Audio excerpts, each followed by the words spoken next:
And recording.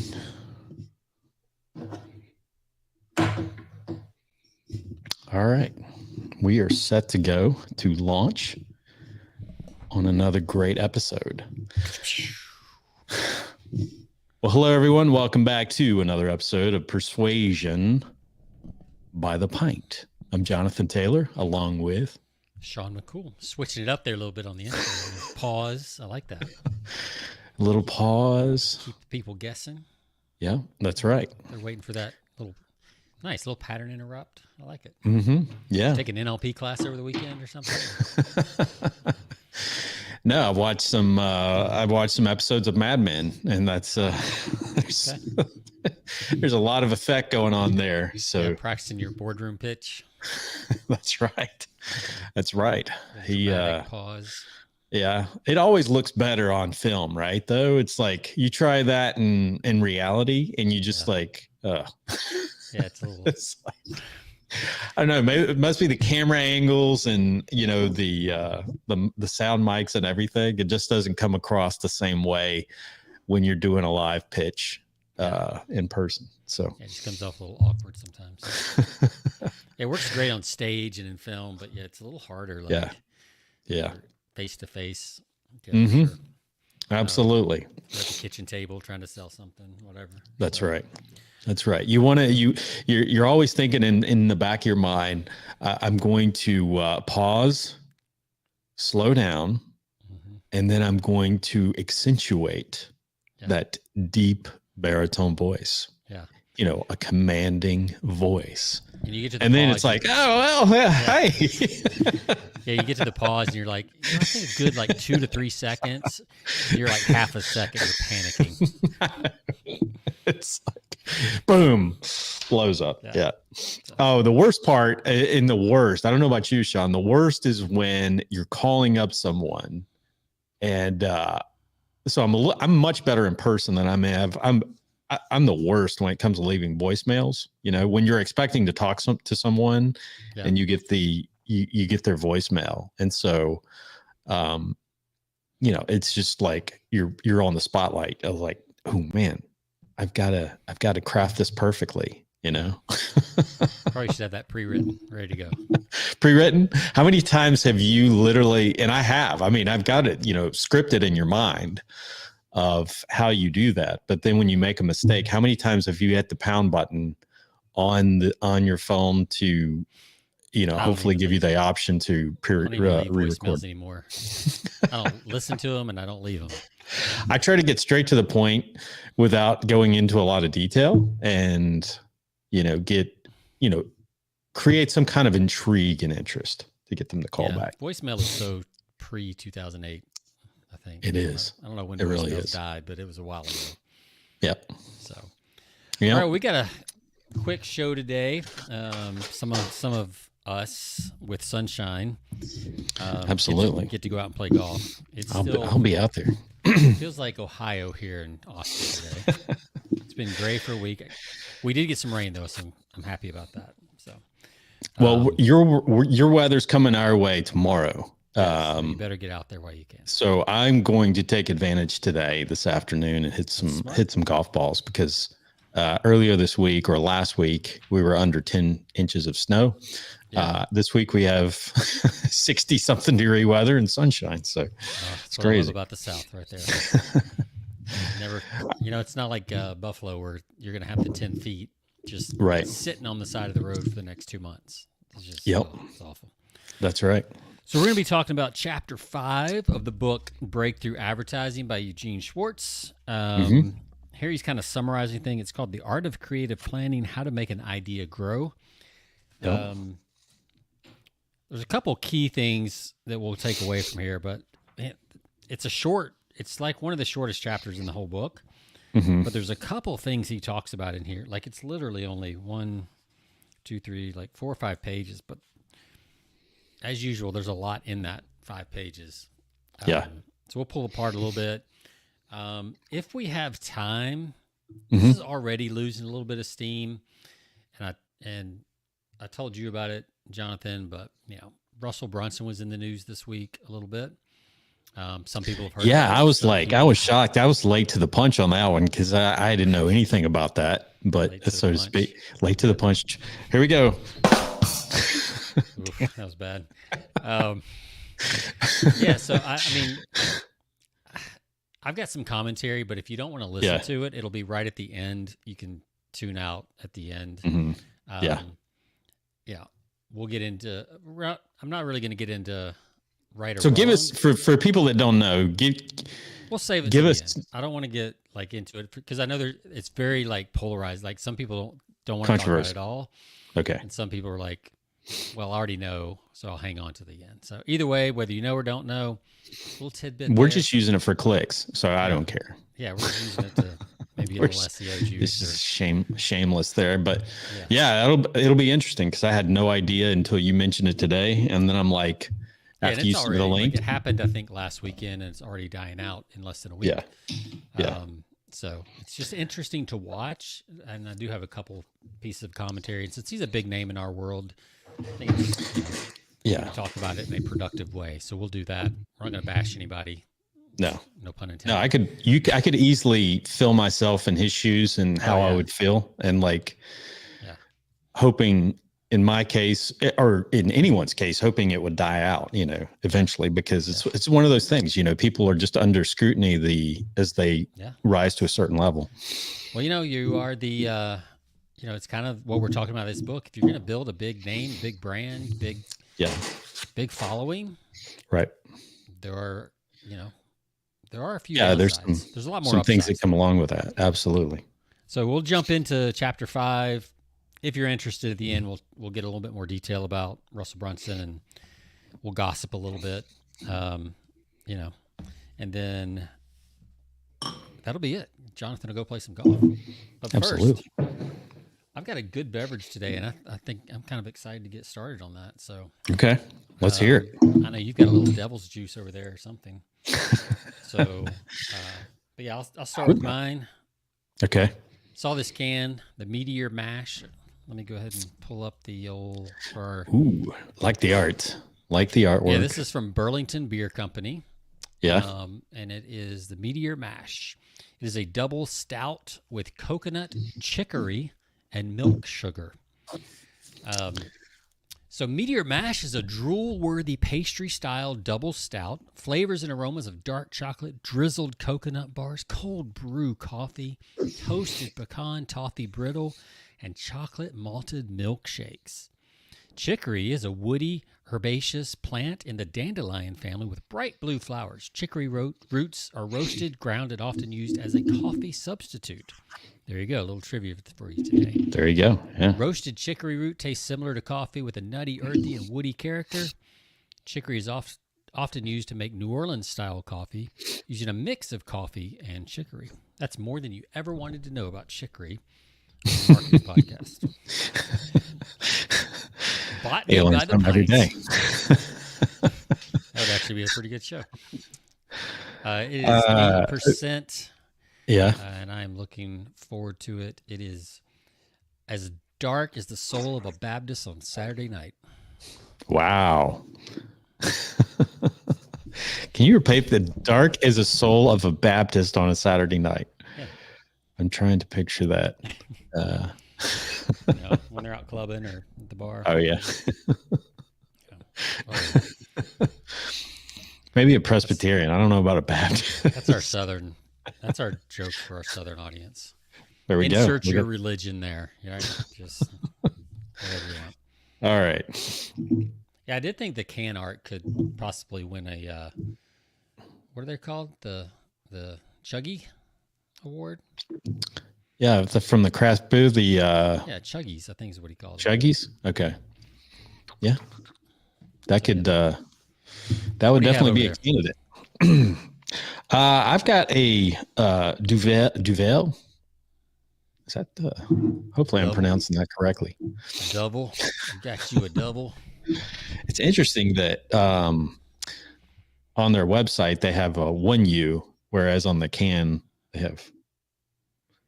I'm sorry. I'm looking at that completely wrong. It's Duel. How many of those have you had already?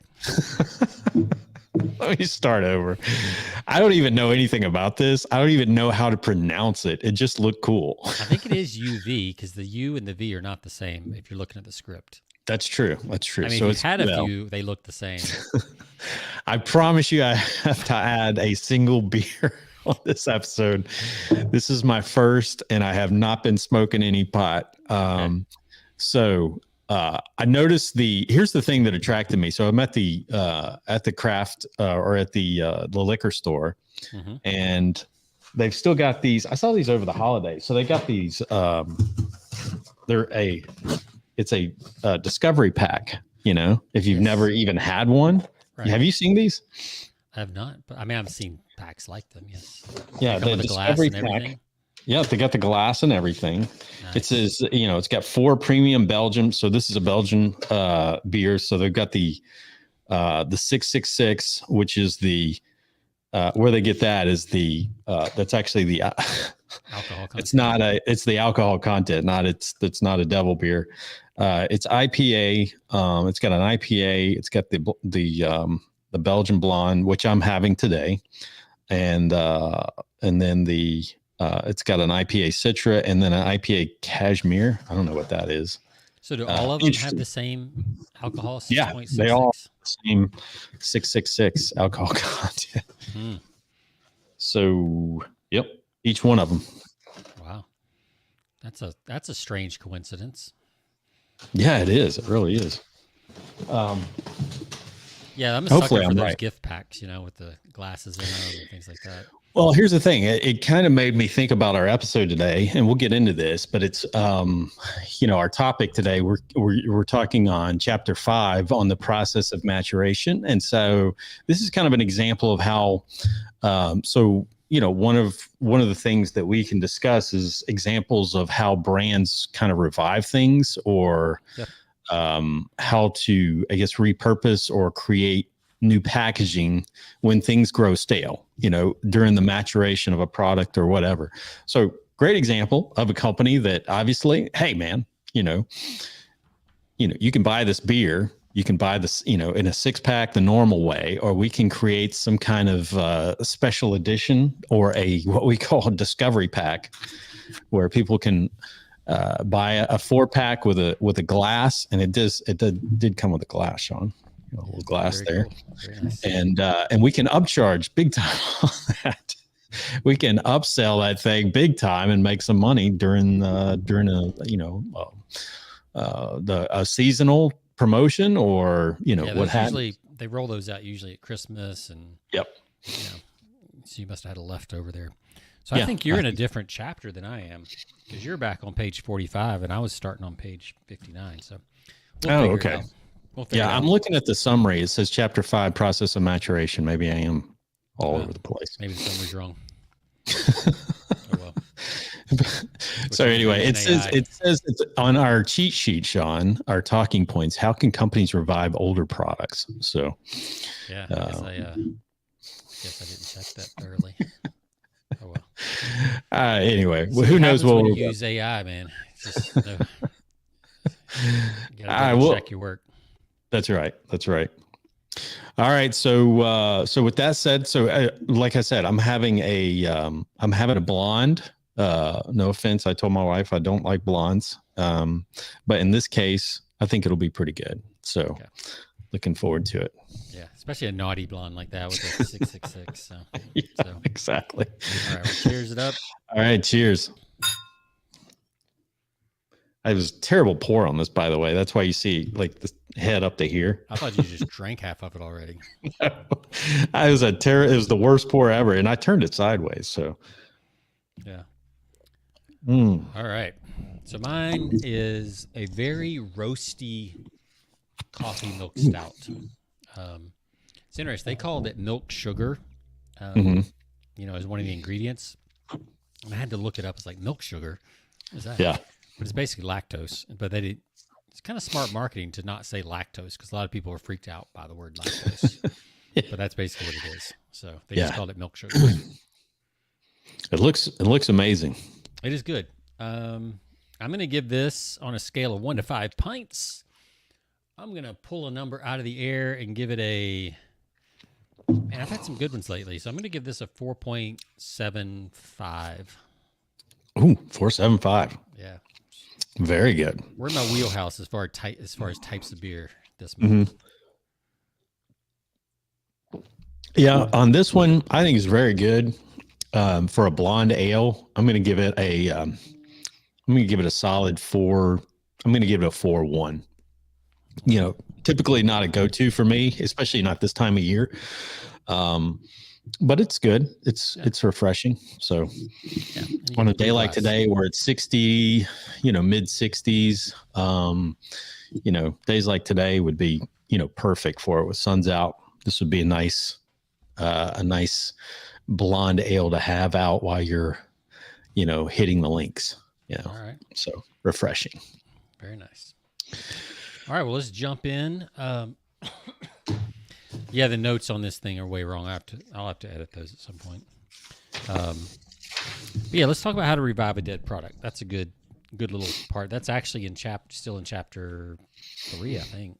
Yeah. Okay. Chapter 3 on page 45. Yeah, it was a dead product. It is weird because I was going through chapter 5 in the book. I'm like, after I had pulled this from the notes, I'm like, where is this in chapter 5? Oops. Place is falling apart, man. Can't even blame it on the beer. I know we can't. So where do you want to start on this? I'm game for wherever we want to begin in this book. I mean, we're probably going to close out next week. We'll kind of finish out the book. So, and then we'll get on. But, I think last week we were talking about, obviously we hit the state of awareness. And we got into, the power of new. Let's jump in with the kind of how to revive a dead product. I think that's interesting to a lot of people. Okay. Kind of the core thing he talks about here. This is,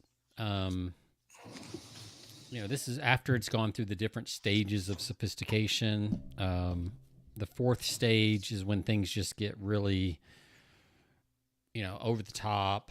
People are making all kinds of crazy claims, and then people just start tuning out, right? Mm-hmm. So at that point, you've got now kind of a dead campaign, dead product. And what you do is he says that the emphasis begins to shift from the promise of what it can do and the mechanism. So let's take something that we all know, like P90X, right? P90X was huge. Right. But even it eventually died off, right? Mm-hmm. P90X was about, building muscle, getting in shape. That was the promise in 90 days. The mechanism, do you remember the mechanism, Jonathan? Mechanism was a 2-word phrase that made that whole promo work. Muscle confusion. Oh, muscle confusion. Okay, I forgot about that. You remember that? They were like, yeah, you got to switch things up. You got to keep your muscles confused. Muscle confusion is the key to... Right. Yep. Yeah, totally made up word, phrase. But that was the mechanism for that product. So once that doesn't work, then what you have to do is you have to shift to identification with the prospect himself or herself. So what you're doing is you're saying the type of you start talking about the type of person who buys a product like this more than the product itself. Yep. High achievers, executives, or whatever they found there, because by this time you should have some data. Mm-hmm. You can look at your best customers and you can say, oh, okay, according to the Facebook pixel, according to whatever, this seems to be my buyer, male executives over 40, right? Right. So you're like, hey, if you're a high performing executive over 40, this is the only workout program you'll ever need, right? You kind of shift towards the identity of the consumer instead of the mechanism and the promise of the product. And that's how you can revive a dead product, is to go back to the identity of your ideal customer. Yeah. It's like weight loss. I mean, same for workouts, weight loss. I mean, there's a million areas of data to pull from in the weight loss industry. Like the same person that's out to lose 100 pounds, they're not in the same category as somebody that wants to lose 20 pounds, right? I mean, it's totally different segment. I used to have a client years ago in the bariatric. He was in the bariatric industry, weight loss surgery, and he like his industry, like his target market were people that were, like 300. I mean, they plus. were, yeah, exactly. In fact, he was like, he did a feature on what was the TLC. I'm trying to think of the TLC program that was like I think it was Half Ton Mom. Oh yeah. My that ran life, like all those. Yeah. Those types of, those types of demographics or shows that people tune into. That just blows my mind that there's an entire segment of those people. Yeah. Not to be judgy. Like I just, I was like, well, I don't see them, but that's because they can't leave their house. Right. Yeah. I don't see them. I mean, absolutely. I see plenty of overweight people. Mm-hmm. See one in the mirror every morning, but not that. Yeah. And like that type of overweight, Sean, that you're referencing. I mean, when you and I, like, as the middle-aged weight, that's not his, like, he would say, I can't help you. You're not a candidate. Like, that's not who I'm pointing. I'm looking for people. Run a few laps, buddy. That's all you need. Exactly. You have the capabilities to do this. And so that segment would be more targeted. Our segment, Sean, would be more targeted to, middle-aged guys who just need to, like, improve, maybe more muscle training, maybe more time to focus on, cardiovascular, or, I think muscle training is big for our age. I think it's it's very important for our age. Or you could even take another route in and say, testosterone boosting, replacement therapy. Absolutely. Just having a hard time putting on muscle and losing weight like you used to in the 20s. Yeah. You could have low testosterone. Right. And then that's what we're seeing a lot of in our age group is that whole low T, whether it's eugenics or actual replacement clinics, all that kind of stuff. So, yeah, absolutely. And I think that's where they're doing the identity, because weight loss and gym routines and all that kind of stuff, when you're 50, you've been seeing those for 30 years. Right. In magazines and everything else, and you're just kind of numb to them. Yeah. And then so you start switching to the identity of the problem you have. It's like, hey, are you a guy in your 50s having a hard time putting on muscle like you used to, right? Having the energy you used to, all that kind of stuff. You're like, yes, right? Absolutely. So, because we've moved, as guys who are 50, we've moved through all the stages of market sophistication over the years when it comes to working out and gyms and all that kind of stuff. Yeah. Yep. So it does take something a little bit different to get our attention. Yeah. Whereas a 20-year-old who can follow any program out there and get results. Yeah. Same for women. Women go from when they start getting into middle age and they're doing, having menopause symptoms and things like that, menopause issues, right? That is not the same market as the 25 or 30-year-old who wants to lose 10 pounds for bikini season. Of course. Yeah. It's a very different, and if you don't understand the nuance in those two, they're both weight loss. You will not speak to the same. And if you have the wrong images, I mean, on your website. Oh, absolutely. Yeah. If you've got a ripped fitness model on your website and you're trying to market to someone who's got menopause and might be 30 pounds overweight, still has, the weight from the 2 or 3 kids they had. That person is not going to identify with a fitness model on your website or on your commercials. Yeah. It's a turnoff. Completely different. Yeah. It's like, much like, it's totally unrealistic for them at this point. Same in golf. Or they think it is anyway.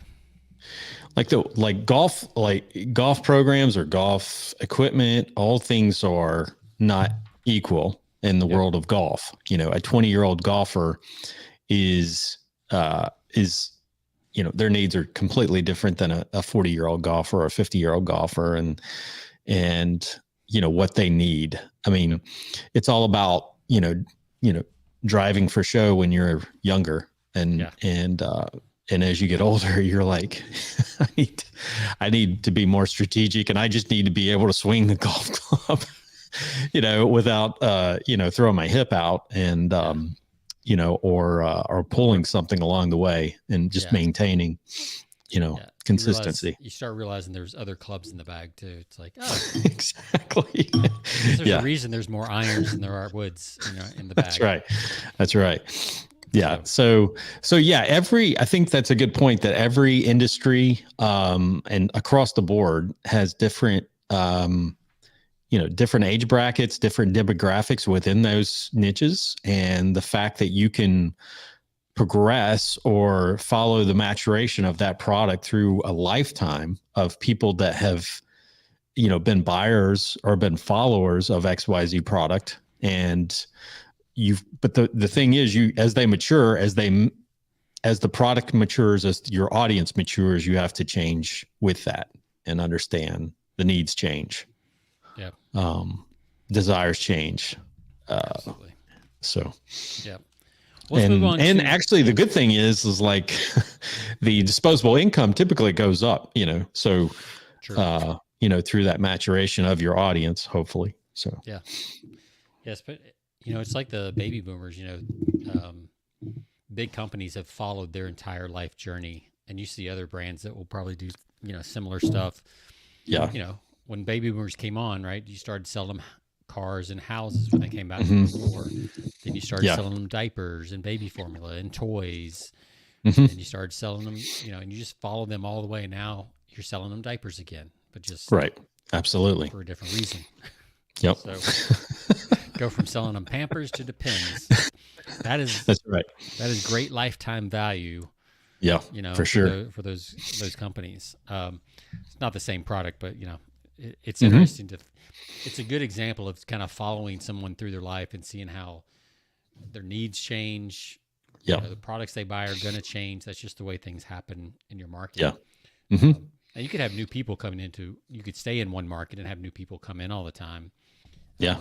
But a way that a lot of companies spin off businesses is by following that original core into a new stage of life, and they kind of spin off a business. Yeah, for sure. Those people, Yeah. So that's a good way to multiply businesses. Well, let's talk about. We can just real quick look at chapter 4. So chapter 4 is called 38 Ways to Strengthen Your Headline. Once you have your basic idea, kind of the big thing he talks about here is what he calls verbalization. Yep. And he says verbalization is the art of increasing the impact of a headline by the way in which it is stated. So he gives an example, lose weight. We've been talking about that. But that's pretty boring. Not many people are going to, get excited about that. So you have to create, and this is where his other book, The Brilliance Breakthrough, is the reason he wrote it. Right. It's because lose weight is very hard for people to for their brains to immediately picture. Right. But if I say, look, 2 dress sizes smaller in the mirror, instantly you get a picture of that in your mind, either of yourself or someone standing in front of a mirror. Jonathan, I know you look at yourself in the mirror in dresses all the time, so that probably really resonates with you. All the time. All the time. I mean, they do have some really nice women's golf apparel now. So you should. That's right. So one thing he talks about here, some of the ways that he talks about doing this is, one is to measure the size of the claim. Now, in some niches, you can't even do this on like Facebook ads. Like you can't give specific. It's really hard now to say lose 15 pounds in 15 days. That'll almost get you banned. Right. But here's an example. Like he uses, this is interesting because he uses one example. I am 61 pounds lighter, ... Yeah. So that's a testimonial style ad, so you can get away with that. Absolutely. You can get away with that all the time on Facebook because it's a testimonial ad and it's not making a claim. So let's use that little formula. I am 61 pounds lighter, and use it for golf. So you might say, I shot 5 strokes, or I shaved 5 strokes off my game. Yeah. My last round. Yeah. I shaved 5 strokes off my last round. Yep. That's going to get most golfers' attention. Absolutely. Or I shot in the 80s for the first time ever. Yes. Since doing XYZ, Right. Yep. So, it's Here's another one he has for measure the size of the claim. Whoever heard of 17,000 blooms from a single plant? For those rose gardeners out there. Yeah. Which I know is most of our market listening. We have a lot of amateur rose gardeners in the audience today. It's funny because, he goes through, there's a lot of different things. Did you have, I had some written where so in number 3, he says, compare the claim. Yeah. Actually, no, the one below that, metaphorize the claim. Okay. So banishes corns, melts away ugly fat. So you're kind of using a metaphor. And I actually have 3 written out here that I thought reminded me of. And one was bounty, the quicker picker upper. I don't know if I have that in compare the claim. Yeah, that's in compare the claim. So in compare it, bounty, the quicker picker upper. That's a comparison, right? It's quicker than other towels. Right. And that line has been around for 50 years now. That's one of the greatest ad lines that is overlooked. Yep. It just keeps on working. I wrote down here, ignite lead flow as an example of a metaphor type word, right? You wouldn't actually turn your leads on fire, right? But ignite lead flow sounds cool, and it's like, oh yeah, that's start a fire. That's positive. Yeah. Melts away ugly fat, dissolves stains is another one I had written down. Things like that. So and those are images. You can picture, you can visualize. Melts ugly fat. Yeah. The word melt, you can think of an ice cube. You can think of different things that melt, right? Whereas if you just say lose ugly fat, your brain can't really, there's not a clear picture for the word lose. Right. Unless it's a sporting event. Because you're like, okay, how is this? Where's it? There's a couple little steps. How is it going? That your brain has to figure out with a word like lose. Yeah. It's like, okay, is that lose, like lose a game? And it happens very quick, but it's still work for your brain and it derails it. So you want to use words that, again, his like melts or flushes or dissolves. Visual words that create a picture immediately in your mind. Yeah. Yep. What are some other ones? I like this sensitize, which is number 5. So you just basically take your 5 senses, right? Sight, sound, feel, touch, taste, and taste like you just picked it. Yeah. Yeah. So that says a lot right there, right? Just fresh, quality, whatever. Skin you love to touch. You can kind of see that in your mind's eye. And absolutely. It's very relatable. So we'll skip around. What about one of the I think wasn't this the David Ogilvy at 60 miles an hour, the loudest noise in the Rolls Royce is the electric clock. So that's something you can visualize and picture or hear. Yeah. You're driving this Rolls Royce and the only thing that I hear is a ticking clock. That's pretty impressive. Yeah. Because you got to be pretty quiet to be able to hear a ticking clock, in your vehicle. Yeah, and it's interesting because this is what's really interesting about this book and kind of the thing I wanted to talk about in chapter 5. So chapter 4 is just more of this stuff, and it's basically all the formulas that you see a lot of people use. A lot of them come from these 38 different things. Oh, sure. Yeah. Now, here's what's really funny. He lists all those out. He gives examples. He tells you how to do it. He gives you the formulas. And then in chapter 5, he talks about the 3 levels of creativity. And the first level is, he says, quote, the first, the shallowest and the most widespread and ineffective is the word substitute technique. Here, the copywriter consults the list of proven and successful headlines. He then pulls out the original product name and substitutes his own product's performance, etc. He usually comes up with something like this: I'd walk a mile for a cup of blank coffee. Right? Yeah. You could fill in any name. So I think it's kind of funny that he gave all these examples, and he's like, "Yeah, that's the worst way to do it." I'd never noticed that before. It's just kind of funny this time. And then he says the second. So we're talking about the levels of creativity. And he says the second, deeper and more difficult approach is through formulas. Here, the copywriter has memorized a list of rules or principles and tries to pour his headlines into them like he'd pour hot lead into a mold. It's a great visual, by the way. Yeah. Yeah. Such rules usually concern the way a headline is expressed. They list methods of strengthening the verbalization of the headline ideas, and they have a perfectly valid use. Several examples of these principles are given in Chapter 4. Again, he refers back to Chapter 4 that he's dogging. So like I've taught this as a copywriter when I'm teaching younger copywriters. Even when I get stuck, I'll use these formula things where I'll look at a magazine cover. Yeah. Right. And it's got, all magazine covers have the same kind of formulas, regardless of the niche. Yeah, pretty much. Like 17 trips you can't miss. Yeah, pick up a copy of Men's Fitness or Men's Health or and whatever. Glamour. And they say the same. Yachting, like the formulas on the little blurbs are all the same because they're tested and they're proven and they work. Mm-hmm. Of course. So, when I'm in a pinch, I will definitely go to those and use those, and I think they're worth testing. But I think this is the thing that I've tried to tell clients, and I think this is getting, with AI, with just the speed of things today, the third level of creativity that he talks about here is one that I think we're losing. Okay. And the third level is the analytical approach. He says, it has no answers, only guideposts and questions offer the only way. He said, and I'm going to quote, this is a paragraph. I'm just going to say the whole thing because I think people in our world need to hear it.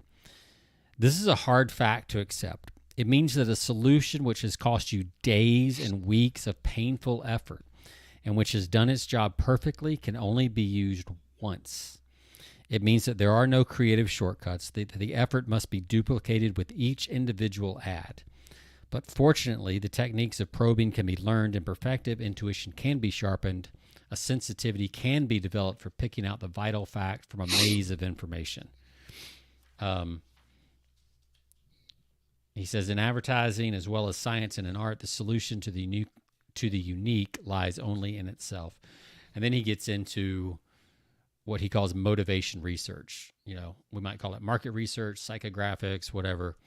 And he's like, the best headlines come from just digging into the product, digging into the market, and coming up with that unique things.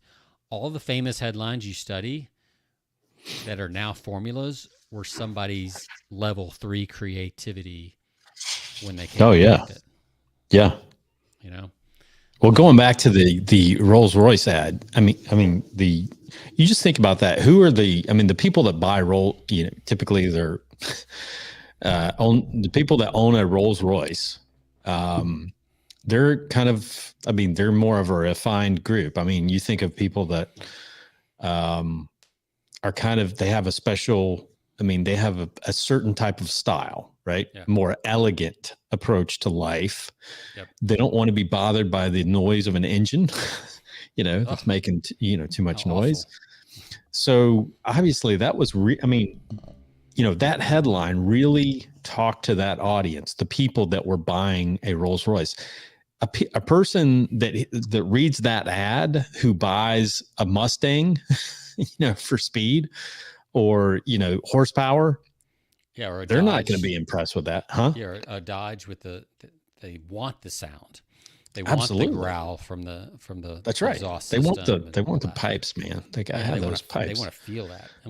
Or then you got the tuner car crowd that wants to hear whatever that sound is. Like just, so this sound. That's not a headline for a gearhead. That's a headline for a refined audience. Yeah. And if you read that story, that took him, I think if I remember correctly, that took him like 3 weeks of reading. And it was literally an engineer's note. Exactly. That said, you can. It's kind of glossed over it. Oh yeah, like by the way, it was like a note from one of the engineer test drives. Well, you can still hear the electric clock. It was like a Damn bad it. thing. It's like, damn it, we got to fix that oh clock. well. We could nothing we could do about that. Yeah, I mean, we tried. We insulated everything, but that electric clock, then it's still buzzing in the background a little bit. Absolutely. And he took that. Leave it to an engineer to overlook, the obvious there. Yeah. But, so I mean, I know some of my best promotions have been that kind of digging around, and of course, yeah. One of them that comes to mind, because somewhere in here, I don't remember if it was. Oh yeah, on page 65. On page 65, he says he talks about splinter markets to kind of avoid competition, which we'll come back to in a minute. And I think that actually might be where I got the idea. But I was doing a financial promotion, and the idea was there were these stocks inside of Warren Buffett's portfolio, all the big investors, big mutual fund managers, all this kind of stuff. There was always one or two stocks in their portfolio of 20 stocks that would outperform the rest of the portfolio combined. And I remember calling those splinter stocks. I was like, oh, so they kind of splinter off and they outperform the rest of the portfolio. And if you could identify those, you could actually do better than the fund manager is doing, who has to buy all of the stocks. Oh, absolutely. So I built this whole promo around this idea of, look, why is Warren Buffett investing more in Coke than he is all these other companies combined? Why is, and I can't even remember the name of the other managers, but why is so-and-so, Ray Dalio, whoever, investing in this one stock? These are called splinter stocks. And I've built this whole story around this idea of splinter stocks, but it took a lot of digging and looking at, SEC filings and pages of spreadsheets for all these different big mutual fund companies, and to see this trend and to find the trend, instead of saying, follow Warren Buffett or, whatever. It's like that wouldn't have sold anything. But when you talk about these mysterious splinter stocks, that's right. And I gave it the name, but you can see it. So when I put all the charts together, you could see every stock. It would splinter off from the rest of the. You'd have like 20 charts that were all following each other, and then you'd have one that skyrockets. Right. And that promo ran for like 3 years. Oh yeah. Just a good idea. So that only comes from research. Another one that I did in that financial space was called. The headline doesn't sound that special. Is world record oil discovery, and we had a picture of a flame, but it was buried. And this is one thing I learned at Agora for research. We would spend 2 to 3 weeks researching investor presentations from companies. Like, you go to a public company site, and there's always a tab somewhere that you can find, usually in the footer links, that says investor presentations. Right. And it's the presentations they put together to get money from, BlackRock or Goldman Sachs or whoever, right, for their stuff. And that's where some of the best information is, because that's where they're trying to sell the people who are going to give them money. Absolutely. So all their best ideas, all their things they're most excited about are buried in those reports. Yeah. And they're public, but they're not like public, right? You have to you have to dig for them. Yeah. But they're gold, because like you said, they're going out to people that are, substantial. These are sizable investment firms or banking organizations that can benefit them. Yeah. And I used to tell younger copywriters, and still tell myself, like, a lot of times these breakthrough ideas are going to be found in the process of the, whether it's the, a process of making a widget, if that's what you're selling, the process of some type of whatever process you have for whatever you're selling.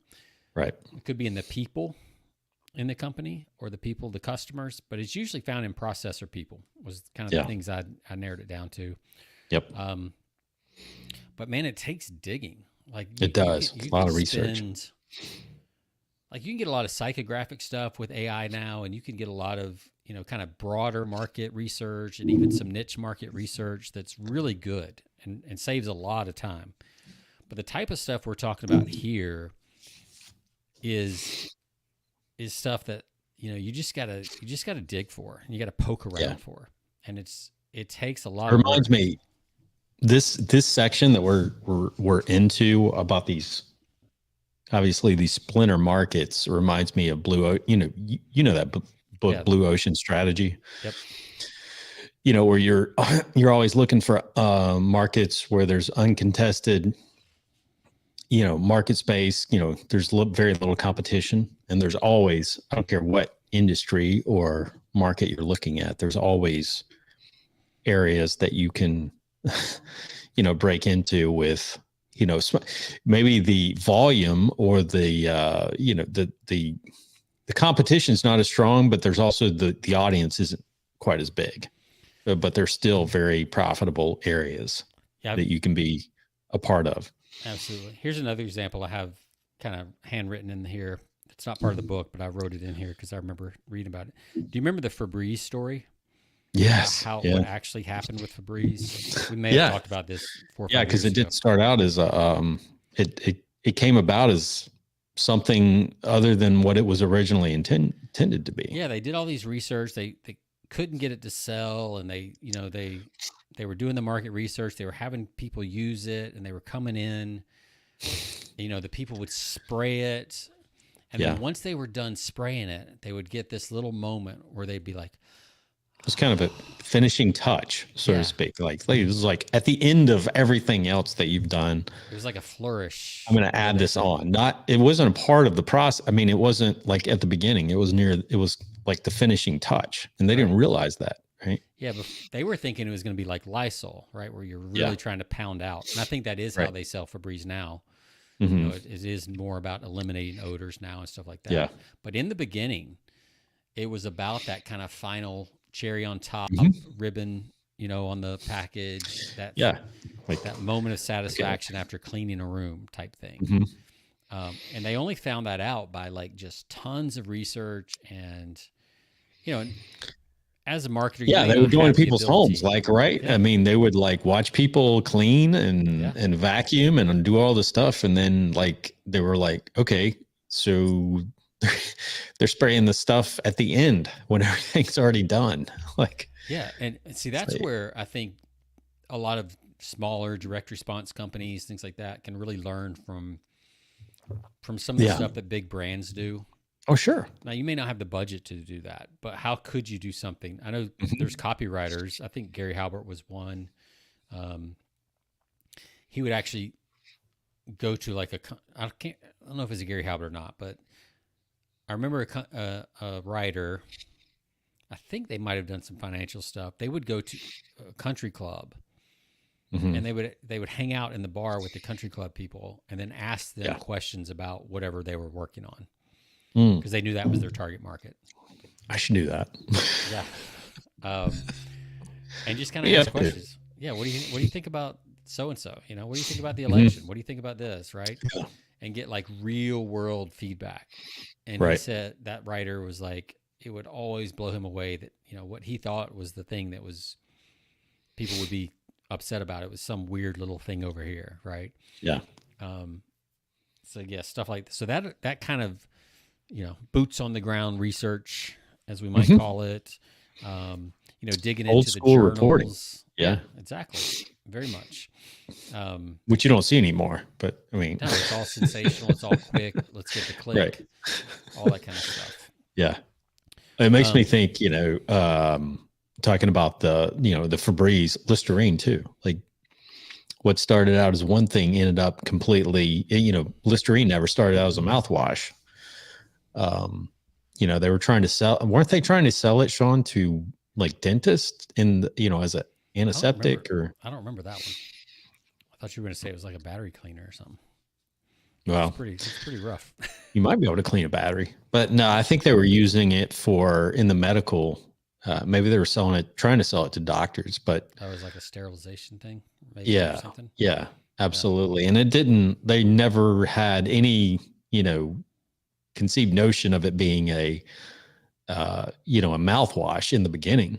Yeah. But that's something they learned from market research and like, okay, halitosis. What is that? That's not even a thing. Oh yeah, it is. Yeah. So yeah, totally made up. Halitosis is a completely made up term. Like it did not exist until Listerine came around. Well, same with, so you can look it up. Same with 10,000 Steps. Yeah. That was a Japanese, one of the first companies in Japan in the 60s that made the first pedometer. Yeah. They actually picked 10,000 Steps because the Japanese character for 10,000 Steps looks like a man walking. So that's what they picked. Oh, wow. And that's since incredible. then, so everybody's done studies on 10,000 Steps and verified that it is useful. Well, of course it's useful. You're moving, right? But it's not the 10,000 steps. It could be 7, it could be 12. Mm-hmm. Like 10,000 is not magical. Yeah.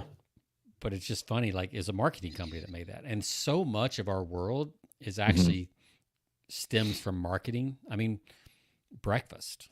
Yeah. Breakfast is a marketing thing. It's not a actual need for the human body, right? It's pure marketing. Yep. So I want to cover one other thing. I know you're running short on time because we want to get you out on the links. We've talked about a lot of stuff. I want to just kind of go over this paragraph because I think it's important. Again, and this is quote, again, this process may take weeks or even months to really find that big idea. And at the end of that time, you may have written 5 or 10 words. Mm-hmm. These 5 or 10 words will make up about 90% of the value of your ad. If you are right, they may start a new industry. If you are wrong, nothing you write after them will save your ad. That's pretty good. Copywriting on the idea level is an all or nothing profession. You build your idea piece by piece. You crowd it into 5 or 10 words, and then it stands or dies by itself, and everything that follows it stands or dies with it. For sure. This is why we have devoted so much time to the planning process of writing copy. Yeah. And I think most people don't realize that really good copy takes weeks, if not months, to get that first, to get that headline. Absolutely. Most of the work is all in the research and investigation side of things and really understanding, what people want or what problems that you like. Another thing is like what problems exist that you haven't invented, because some problems can be invented that you haven't figured out. Yeah, like halitosis. Yeah. I mean, like you can make up a term that people have no idea what it is and, give some credence to it and then, hire, professionals, PhDs, scientists, doctors to back you up. It's like, okay, here we go. We just invented something. And well, it's kind of like, I used to work with a guy who worked at Procter & Gamble, and he always told me this story. When he was working there, they had 150 engineers working on making Charmin softer. Yeah. Like, I didn't know that was a big problem. Like, I know there's like, you don't want the airport toilet paper, right? That's super thin and rough. But at some point, like, do you need 150 people working on the softness of Charmin? Like, that seems a little much, right?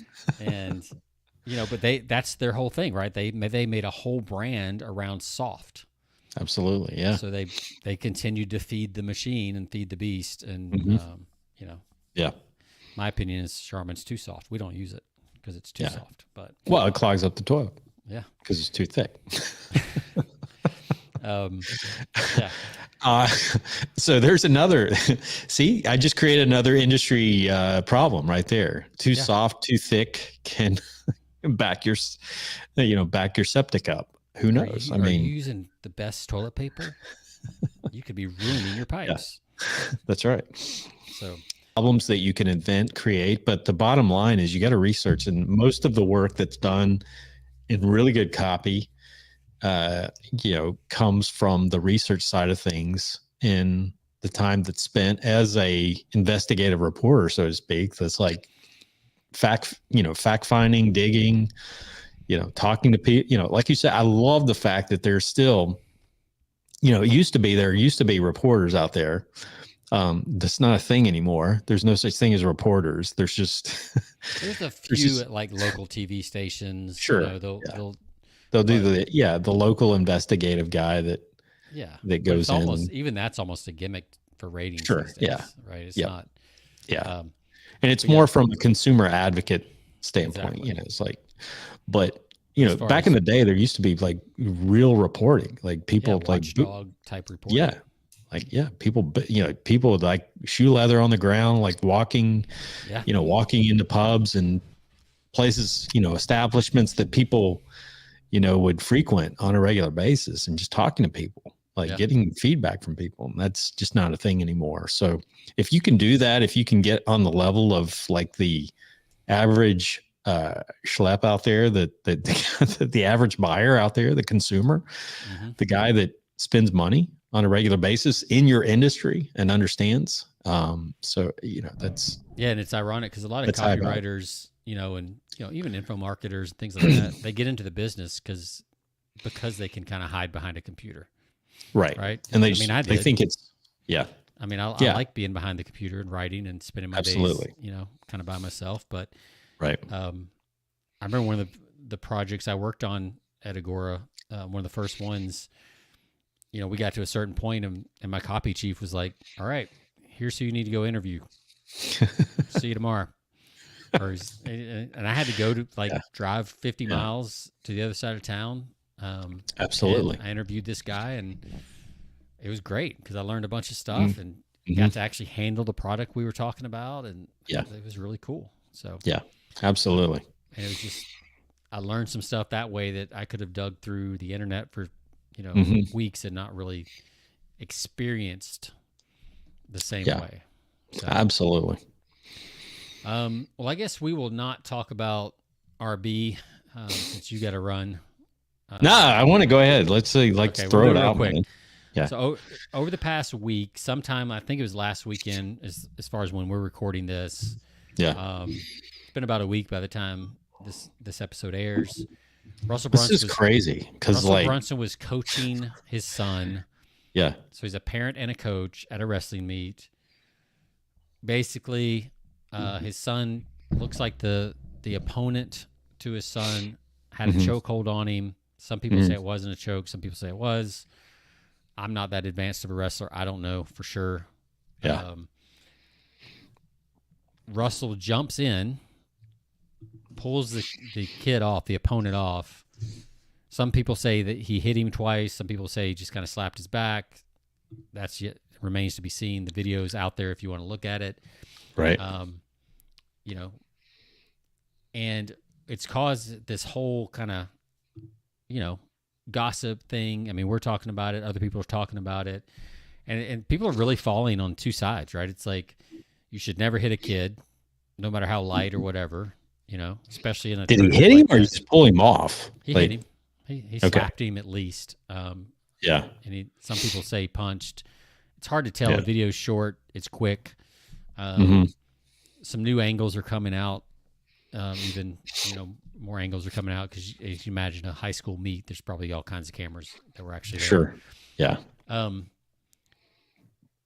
don't really care one way or the other. But here's my takeaways from it. When you grow an audience, you grow attention. Yeah. And everything you do gets scrutinized. I think what happened here is here's a guy who's built a good business for himself. A lot of people love what he does. He made a mistake. I think he was wrong in the fact that I commented on somebody's post they said Russell Brunson's a good person, a good man. I don't understand why people are talking about him like this. And my comment was, you can be a good man and still make a mistake and still do something stupid. Of course. And overreact. Because we're all human beings. Yeah, I think that's what happened is he overreacted and, it got caught on video. He's popular. He's rich, like all that stuff. He's in a small town and it just blew up really quick, right? Here's another thing that I think is interesting, and actually, a mutual friend of ours, Jonathan, we were talking about this morning, and he was like, you know what? He's like, even if he gets sued, which he will, there's already lawsuits, and he'll lose. I mean, he'll settle out of court, I'm sure. Yeah. Because I mean, that's a kind of open and shut case. Yeah. And there wasn't like an injury. It's more of the premise than it is like somebody got hurt. It's more of the, it's more of the situation was out of hand than like somebody actually got hurt. So it's not like somebody got hurt. But here's the thing we were talking about. Like when you have an audience like that he has, he'll run one promotion to pay for whatever lawsuit of course happens, and he'll pay it off. And our friend, he reminded me of a Dan Kennedy quote, which was, "Send the bill to the herd." Every time. Yeah. Right. You know, you got a bill came due, tax bill. You want to put in a pool. I mean, the Beatles that's said, what he write yourself a swimming pool. Dan's case, it was like, if he wanted to buy another horse, racehorse or whatever. Send the bill to the herd. As foolish as it might have been, and as out of line as he might have been, the fact is it's only a big deal because he built himself to be a big deal. Like, and he has a resource at his disposal, which this is a good lesson, is like, if you're it's one thing being wealthy, because I mean, if you're wealthy through, investments or whatever, you can sometimes you take a hit like that and it's a severe dent in your portfolio. But if you have an audience, if you have a platform where you have, an audience that tunes into you or that subscribes to you, or it's a massive audience that follows everything you do. Yeah. You might lose a few followers in this process or throughout this. And they're like, that bottom line is, people are going to still follow you and people are still going to buy from you. So you just, he's going to tap, like you just said, he's going to tap right back into that. Yep. And he might even tie it into something. Yeah, that's a little risky. I was wondering, like, it's like knockout. I don't know. Yeah, you're right. That might be his lawyer may step in on that one. That might be edgy. Yeah. Yeah, a little too edgy. Right. At least for the attorney. Like, I don't see other people do it, but today. But it's interesting to watch the people in his world that have either been past customers, our customers or whatever, and just the division and like the polarity and just like people picking sides like right away. Right.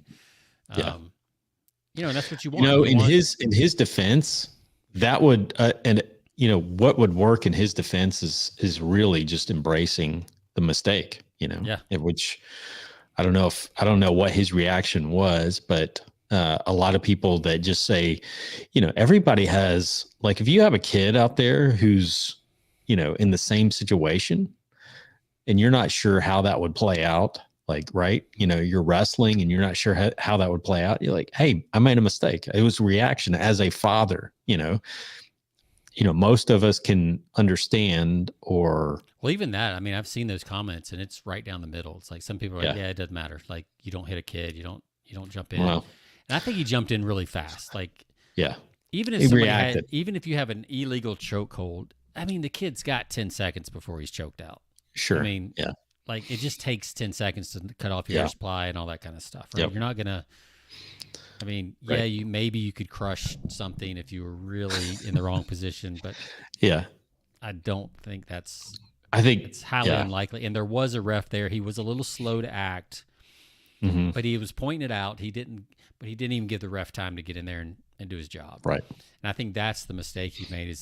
But here's the other idea I had when I was thinking about talking about this on the show. That super quick reaction is what made him a Division I wrestler. Yeah. One. It's also what makes him a great business person. A great entrepreneur. Yeah, absolutely. He doesn't overthink and he just jumps into action. Absolutely. Now, in this case, it bit him. But for the most case, that's actually a pretty good indicator of success is that you are acting so quick and you're really almost not even thinking about it, right? Right. In this case, it's not, but you can see how his whole life he's been a quick action person. Yes. And that's served him really well. And in this case, it's one time it just and that. And some people, like, I can see how that's going to divide an audience, because there's some people who are going to say, who are going to put themselves in that situation. I'm more of a quick reactor, or, I take action quick on things. Mm-hmm. And sometimes the result is a huge mess. There's a lot of mistakes involved. Yep. Sometimes not. Sometimes it's good to act quick, but sometimes it's a disaster, as opposed to just sitting still. Yeah, I wish I had more of that. I wish I could actually act quicker a lot of times. Yeah. I overthink is my default. Yep. So I wish I could think faster and do that. But yeah, I do think he acted a little quick. I think he'll be fine. He'll recover. Absolutely.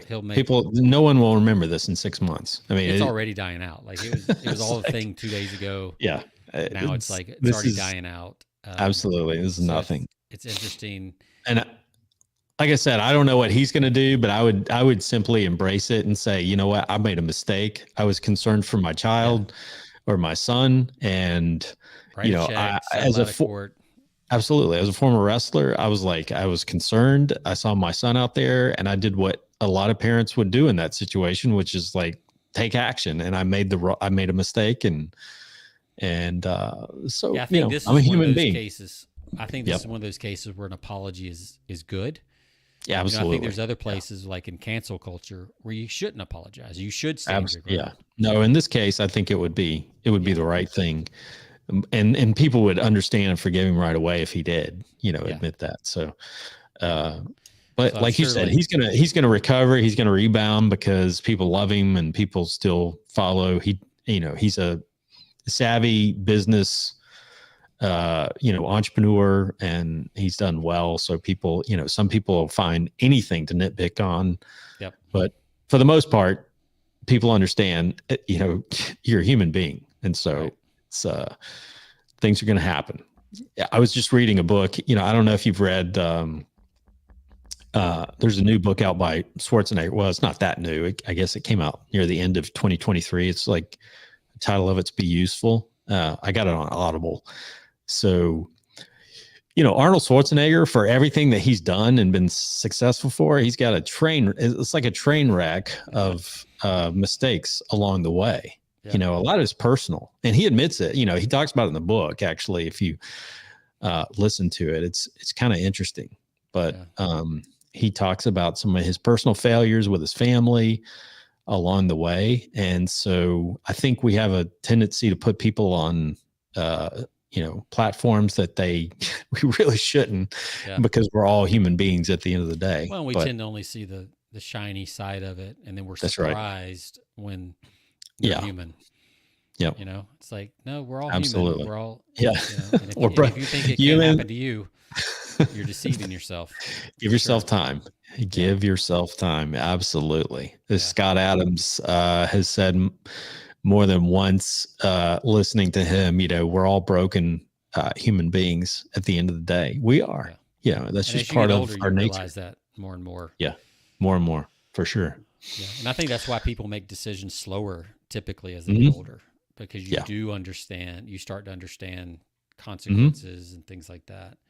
Yeah. So it dulls you a little bit, just for the weight of that. compared to when you're in your 20s and your prefrontal cortex isn't developed, or you just haven't had enough backlash. Yeah, that's right. That's right. That's why it's a good time. But then at some point it kind of shifts, and the wisdom then allows you to make better decisions. Yeah. Humility hasn't really kicked in those early ages. So tact, humility, any of those things. So you don't handle things quite the same. Yeah, but as you get older, I think you find, in Russell's case, he's probably about our age, I think, right? Mid 40s, probably late 40s, something like that. I mean, I'd say I think he looks young, but he's older than he looks, for sure. Yeah. Yeah. So he'll be fine. Yeah, he'll be fine. This may start an existential crisis for him. Who knows? But, it's always going to be something that starts it for you. So that's right. That's right. it could spurn out another, who knows? It could create another product on the back end. Who knows? Yeah. Some type of like therapy, something. I don't know. Yeah. Yeah. No. So it's it's in the news, but it's like anything. It's a good example of having an audience, what it can do for you, how it can hurt you and help you. But how it can help you recover. If you build a brand and you have a loyal following, they will follow you, and they will help you out even in times of trouble. In fact, I saw somebody's post talk about the Marvel characters, like the fact that they're flawed. And we've talked about this on the show. The fact that they're flawed is what makes them likable. So there are a lot of people like them. Yeah. Yeah. There are a lot of people that no one likes Superman. Yeah. People will fall more in love with Russell because of this. A group of the people, not everybody, but his core followers will fall more in love with him because of how he goes through this than anything else he could have done. So I'm not saying that you should orchestrate this kind of stuff or anything like that. That would be stupid. But so yeah, anyway. Anything else, man? No, it's good stuff. The fallen hero, right? The fallen hero. We like the fallen hero because he's real. We went a little bit long, so you may have to use your glow in the dark golf balls. Well, I'm just hitting the range. I'm not actually playing. I'm just hitting some balls. So. Oh yeah, well, just turn on the lights then. Break out some neon. Yeah. And do some hitting. But yeah, we'll plan on wrapping our segment up on breakthrough advertising next week, and we'll kind of move on and maybe get some guests. I think we have some things in the works. We're working on a couple guests behind the scenes. Haven't heard back yet. Okay. But I've got a couple lined up. Some young copywriter. Talking to him, so we'll just get the scheduling to sync up, and we should be good. So excellent. If not, we'll make something up.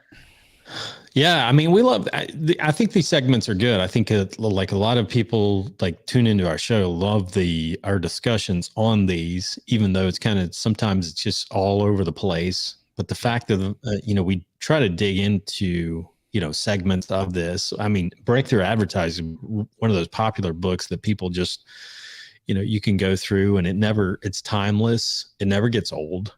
The principles just remain the same.